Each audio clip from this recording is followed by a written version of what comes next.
Muy buenos días. Este es un mensaje para mis amigos de Andorra. Soy Luis Galindo y voy a estar con todos vosotros el jueves próximo a las 8:30. Os invito a que saquéis las últimas entradas, quedan pocas entradas y queremos pasar una tarde muy especial. Lo hemos preparado con un cariño, con una dedicación especial, porque queremos compartir reflexiones que nos ayuden a disfrutar de las cosas buenas de la vida y herramientas que nos ayuden a llevar mejor esas cosas menos buenas de la vida.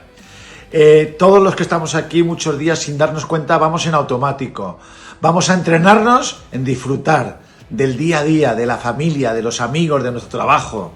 Vamos a salir con ganas de comernos el mundo, con mucha ilusión y muchas ganas de vivir. Nos vemos el jueves por la tarde. Abrazo gigante desde el corazón. Luis Galindo, Andorra. Reilusionarse. La ilusión marca la diferència. Dijous 20 de novembre, a la sala 5 del Cinema Silla Carlemany, amb el suport de Grup Heracles, Lucas Fox i Nexta Hotels.